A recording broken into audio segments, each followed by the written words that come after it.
malam adik-adik, selamat pagi, selamat siang, selamat sore, selamat malam, kapanpun adik-adik nonton, dimanapun adik-adik berada.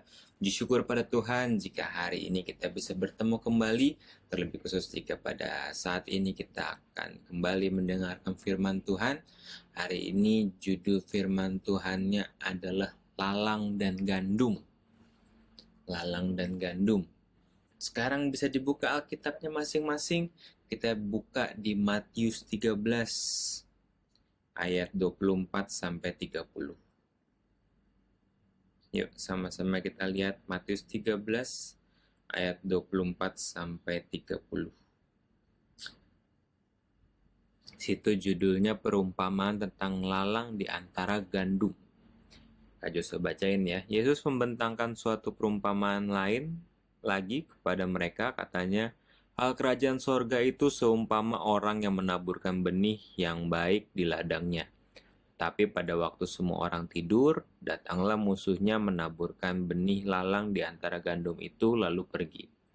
Ketika gandum itu tumbuh dan mulai berbulir, nampak jugalah lalang itu. Maka datanglah hamba-hamba Tuhan ladang itu kepadanya dan berkata, Tuan, bukankah benih baik yang Tuhan taburkan di ladang Tuan? Dari manakah lalang itu? Jawab Tuhan itu, seorang musuh yang melakukannya. Lalu berkatalah hamba-hamba itu kepadanya, jadi, maukah Tuhan supaya kami pergi mencabut lalang itu? Tapi ia berkata, jangan, sebab mungkin gandum itu ikut tercabut pada waktu kamu mencabut lalang itu. Biarkanlah keduanya tumbuh bersama sampai waktu menuai. Pada waktu itu aku akan berkata kepada para penuai, kumpulkanlah dahulu lalang itu dan ikatlah berkas-berkas untuk dibakar. Kemudian kumpulkanlah gandum itu ke dalam lumbungku. Nah, hari ini kita belajar tuh tadi yang sudah Kak Joshua bacakan tentang suatu perumpamaan yang Tuhan Yesus sampaikan kepada murid-muridnya tentang kerajaan sorga. Kali ini tadi diceritanya ada tuan, ada ladang, terus ada tanaman gandum sama lalang. Siapa yang pernah dengar gandum sama lalang? Biasanya ilalang gitu ya. Pernah dengar? Pernah dengar semua. Jadi dari Matius 13 tadi itu kita belajar Tuhan Yesus menyampaikan perumpamaan tentang kerajaan sorga dengan perumpamaan cerita ada seorang tuan yang dia menanam benih yang baik di ladangnya dia punya ladang, terus dia punya benih yang baik, dia tanamlah di ladang itu. Tiba-tiba malam-malam muncul musuhnya si tuan ini, dia datang, dia taruh tuh benih-benih yang jahat, taruh di ladangnya itu. Ternyata pas seiring berjalannya waktu, benihnya tumbuh, ada benih yang baik itu tadi ternyata gandum. Ternyata di antara gandum itu muncul juga ilalang yang ditanam sama uh, musuhnya si tuan tadi gitu ya. Terus ngelihat itu, wah ada tanaman gandum bertumbuh sama tanaman ilalang. Tanyalah sama hambanya tuan ini, Tuan, bukannya tuan nanamnya gandum ya? Kok ada ilalang juga? Mau dicabutin nggak tuan si ilalangnya ini? Nah, tuannya ini dengan hikmatnya nyampaikan gitu ya kepada hamba-hambanya itu. Nggak usah dicabut sekarang, biarin aja mereka tumbuh. Nanti kalau misalkan udah waktunya menuai, baru deh kita pisahkan seperti itu.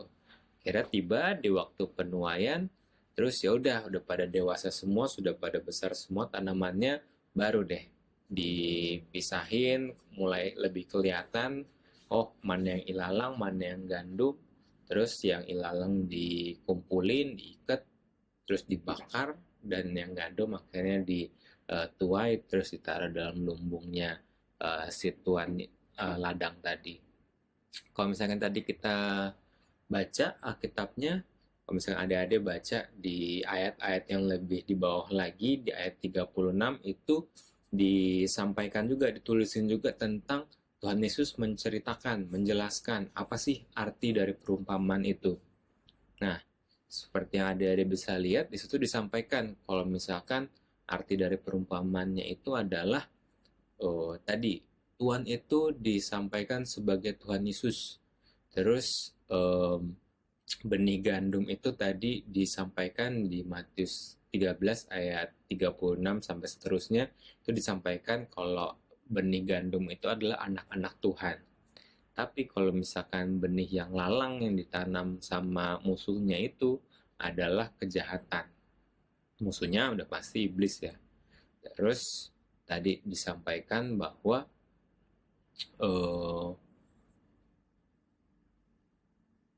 di musim masa penuaian itu adalah akhir zaman, di mana disampaikan kalau misalkan nanti di akhir zaman gandum yaitu anak-anak Tuhan itu ya akan masuk dalam kerajaan surga, sementara kejahatan anak-anak kejahatan, orang-orang yang berlaku jahat semuanya bakal dimasukkan dalam hukuman api neraka.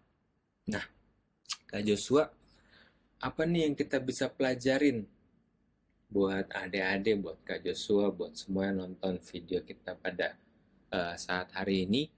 Kita belajar ada dua hal karakteristik dari gandum sama ilalang yang mungkin bisa jadi pembelajaran kita. Tadi kita lihat ya, disampaikan ada dua jenis benih. Ada benih yang bagus, benih gandum. Ada satu lagi benih yang akhirnya tumbuh jadi tanaman ilalang. Nah, poin pertama yang Kak Joseph pengen sampaikan bahwa kalau benih gandum ditanam, dikasih disiram air, diurus, dirawat, pasti tumbuhnya menjadi tanaman gandum, betul. Dan kalau tanaman benih ilalang pasti kalau disiram, ditanam, bertumbuh pasti ya nanti akan menjadi tanaman ilalang. Contoh lain misalkan kalau adik-adik punya biji buah apel, adik-adik coba tanam, pasti nanti ketika dia tumbuh, berakar, berbuah, pasti buah yang muncul adalah buah apel. Poinnya apa Kak Joshua? Poinnya adalah tadi, kalau misalkan mau benih gandum pasti akan menjadi tanaman gandum. Tadi gandum itu dikatakan adalah anak-anak Tuhan. Artinya apa? Kalau misalkan kita yang adalah anak-anak Tuhan, siapa yang di sini anak-anak Tuhan? Angkat tangan. Ya, kita semua anak-anak Tuhan, setiap orang yang percaya bahwa Tuhan Yesus adalah Tuhan dan kita melakukan perintah Tuhan adalah anak-anak Tuhan. Siapapun, kalau kita memang sudah anak-anak Tuhan, kalau misalkan kita memang sudah benih gandum, pasti kita akan bertumbuh menjadi tanaman gandum. Dan tadi kalau dari perumpamaan disampaikan, tanaman-tanaman gandum yang sampai musim tuainya akhirnya berhasil dituai, itu semua dimasukkan dalam lumbungnya tuan ladang tadi, yang artinya masuk dalam kerajaan sorga. Artinya kalau misalkan kita memang percaya bahwa Tuhan Yesus adalah Tuhan dan kita sudah melakukan perintah Tuhan, maka kita adalah anak-anak Tuhan, yang artinya kita mendapatkan karunia keselamatan yang Tuhan sudah berikan melalui peristiwa kayu salib. Artinya adik-adik harus percaya. Kalau misalkan adik-adik percaya bahwa Tuhan Yesus adalah Tuhan, kita harus percaya bahwa kita telah diselamatkan. Kita telah diselamatkan dari apa Kak Joshua? Dari dosa, dari kejahatan, dari iblis. Kita sudah diselamatkan karena Tuhan Yesus yang telah mati berkorban buat adik-adik, buat Kak Joshua. Tuhan Yesus yang mati dan juga Tuhan Yesus yang bangkit, sehingga maut sudah dikalahkan dan kita dibebaskan. Itu poin yang pertama, bahwa kita sebagai anak-anak Tuhan pastinya kita akan diselamatkan jika kita terus percaya dan kita terus melakukan perintah Tuhan.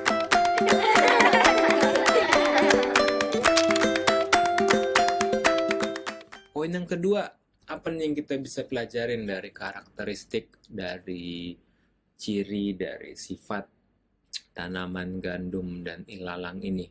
Poin yang kedua, kalau adik-adik belajar di sekolah atau adik-adik coba googling sendiri, coba lihat, cari tahu sendiri, tanaman ilalang itu disebut sebagai tanaman yang bersifat gulma.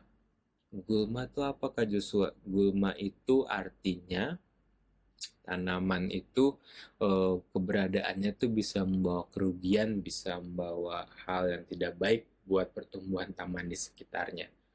Jadi biasanya kalau petani, kalau tukang kebun, orang-orang yang punya ladang tanaman, biasanya berusaha supaya tanamannya, supaya kebunnya itu tidak dihinggapi, tidak muncul gulma, tidak muncul tanaman-tanaman yang merugikan.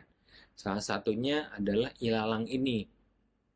Kenapa? Kalau misalnya ada di googling, ada coba cari tahu, tanaman ilalang ini pertumbuhannya cepat. Jadi misalkan ada satu nih, tiba-tiba selang berapa waktu kemudian tanamannya bisa nambah lebih banyak, lebih banyak, lebih banyak, lebih banyak, sehingga bisa ngerebut mungkin air yang ada di sekitar situ dari tanaman yang seharusnya tumbuh. Tanaman ilalangnya juga bisa mungkin dari zat hara yang ada di tanah, dia jadi nyerap lebih banyak dibandingkan tanaman yang seharusnya tumbuh. Di sisi lain juga dari buku yang Kak Joshua baca, dari informasi yang Kak Joshua dapat, tanaman ilalang itu juga mengeluarkan zat yang bisa mempengaruhi pertumbuhan tanaman di sekitarnya. Bahkan katanya zat ini bisa bikin tanaman di sekitarnya tuh mati. Kok nama istilahnya namanya zat alelopati. Kayak gitu. Jadi tanaman-tanaman yang bersifat gulma itu biasanya dihindari, bahkan coba dihilangkan gitu ya, ketika mungkin ada tukang kebun, ada orang yang punya kebun, punya ladang, pengen nanam pisang, pengen nanam jagung, atau pengen nanam padi. Gimana caranya mereka melindungi supaya tidak ada gulma? Karena tadi resikonya, kalau ada tanaman gulma, bisa jadi tanaman yang mereka harapkan untuk tumbuh itu bisa jadi terpengaruh dan bisa beresiko gitu ya, bisa mati tanamannya. Nah, dari 2 poin tadi kita bisa belajar ya adik-adik bahwa kita sebagai anak-anak Tuhan, Tuhan sudah memberikan keselamatan melalui karya salib yang sudah terjadi ribuan tahun yang lalu. Kita percaya bahwa kita adalah anak-anak Tuhan karena kita percaya Tuhan Yesus adalah Tuhan. Kita melakukan firman Tuhan, tapi kita juga perlu ingat seperti tadi yang Tuhan sampaikan di Matius 13 tadi, bahwa di sekitar kita iblis juga muncul dengan kejahatan-kejahatan yang ada. Seperti tadi di antara gandum ada ilalang-ilalang yang ditumbuhkan gitu ya sama musuhnya Tuhan tadi. Artinya di sekitar adik-adik bisa jadi ada hal-hal yang tidak sesuai dengan apa yang Tuhan ajarkan. Mungkin bentuknya bisa jadi tantangan, mungkin bentuknya bisa jadi orang-orang yang mungkin melakukan hal-hal yang tidak sesuai firman Tuhan. Mungkin ada teman-temannya yang nakal, teman-temannya yang mungkin belum belajar firman Tuhan, yang mungkin bisa jadi seperti gandum, seperti ilalang tadi, bisa menjadi bahaya nih buat pertumbuhannya adik-adik. Kalau misalkan tadi kita ambil dari perumpamaan, kalau gandumnya nggak bertahan hidup, bisa jadi gandumnya bisa mati, karena ilalang tadi seperti yang Kak Joshua sampaikan punya karakteristik, punya sifat-sifat, punya hal-hal yang bisa membahayakan tanaman di sekitarnya. Artinya adik-adik kita sebagai anak-anak Tuhan, kita harus terus bertumbuh, kita harus terus kuat menghadapi segala macam tantangan, segala macam cobaan yang mungkin sekitar kita hadirkan. Seperti itu. Mungkin bisa jadi tadi ya, bisa jadi bentuknya tantangan untuk melakukan perintah Tuhan, tantangan untuk terus disiplin, tantangan dalam bentuk mungkin ada orang-orang yang bisa jadi belum hidup sesuai perintah Tuhan, melakukan hal-hal yang mungkin mendukakan hati kita. Misalkan dia nakal, mungkin dia ngomong kasar, atau mungkin dia ngajarin hal-hal yang gak baik, atau tantangan dalam bentuk godaan-godaan dari gadgetnya adik-adik, dari informasi yang beredar di sekitar. Banyak sekali tantangan yang ada gitu ya untuk kita terus bertumbuh, untuk kita terus semakin dewasa dalam dalam pertumbuhan iman kita. Tapi tadi kita belajar seperti gandum, seperti ilalang, perumpamaan gandum dan ilalang yang tadi kita dengar, bahwa di akhir yang namanya gandum pasti nanti kalau bertahan sampai akhir akan dikumpulkan, yang namanya ilalang nanti pasti di akhir bakal dikumpulkan, yang satu akan disimpan, yang satu akan dibakar. Jadi tugas kita sebagai gandum, sebagai anak-anaknya Tuhan adalah kita bertahan, kita terus bertumbuh. Mungkin ada kalanya mungkin kita lemah, ada kalanya mungkin kita capek, ada kalanya mungkin kita nggak tahu nih Tuhan pengen seperti apa nih, Tuhan pengen aku seperti apa. Kita mau belajar untuk terus bertumbuh dalam iman percaya kita. Gimana Kak Joshua caranya kita bertumbuh? Yang tadi Kak Joshua sampaikan, caranya bisa dengan rajin ibadah, rajin sekolah minggu. Adik-adik bisa sering baca Alkitab, sering belajar firman Tuhan.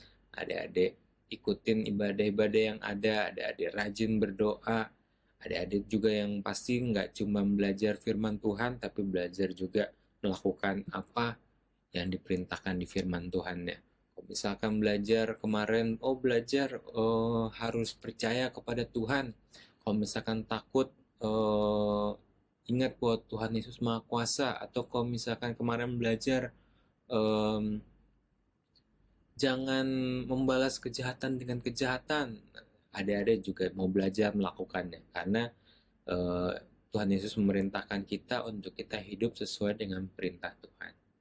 Seperti itu adik-adik firman Tuhannya pada kali ini. Kiranya firman yang adik-adik, yang Kak Joshua tadi sudah sampaikan, yang adik-adik sudah dengar, bisa menjadi kekuatan buat kita. Yuk kita mau akhiri firman Tuhannya. Sebelum itu Kak Joshua mau sampaikan ayat hafalan buat adik-adik. Adik-adik bisa pelajari, bisa hafalin Roma 5 ayat 4. Coba adik-adik lihat Roma 5 ayat 4.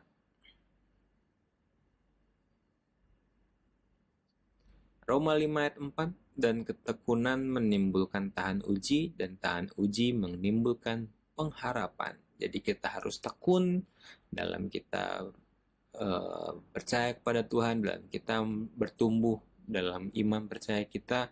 Dari ketekunan akan menimbulkan tahan uji. Kita bisa tahan menghadapi ujian, tantangan yang dihadirkan iblis di sekitar kita, dan tahan uji menimbulkan pengharapan.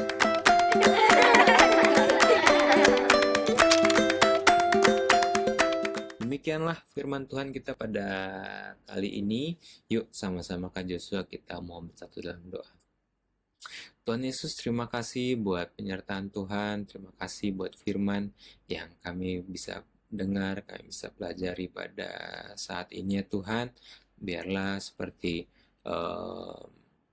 perumpamaan, seperti firman yang Tuhan ajarkan, kami adalah gandum-gandum yang Tuhan tanam di ladang. Kami percaya bahwa Tuhan sudah membebaskan, menyelamatkan kami dari dosa. Kami adalah anak-anak Tuhan karena kami percaya kepada Tuhan Yesus. Kiranya Tuhan Yesus mau terus sertai kami dalam pertumbuhan iman kami. Kami yang masih kecil, kami mau belajar perlahan, tapi pasti ya Tuhan, kami belajar untuk semakin teguh dalam iman percaya kami. Kami mau tekun lakukan perintah Tuhan, kami mau tekun dalam pertumbuhan iman kami melalui ibadah-ibadah yang ada, melalui firman Tuhan yang kami pelajari. Kami mau tekun supaya kami bisa tahan uji menghadapi setiap tantangan yang mungkin kami hadapi di lingkungan kami, di sekolah, di rumah, di manapun kami berada, sehingga biarlah melalui iman kami, melalui pertumbuhan kami kami bisa menjadi anak-anak Tuhan yang menyenangkan hati Tuhan, dan kami percaya, kami rindu bahwa pada saatnya nanti ya Tuhan, Tuhan akan memberikan keselamatan, kami dapat masuk dalam kerajaan surga. Terima kasih Tuhan Yesus, terima kasih. Biarlah firman yang kami dengar bisa kami ingat, bisa kami hafal, dan tepatnya bisa kami lakukan dalam hidup kami. Dalam nama Tuhan Yesus, kami sudah berdoa dan mengucap syukur. Haleluya. Amin. Dadah.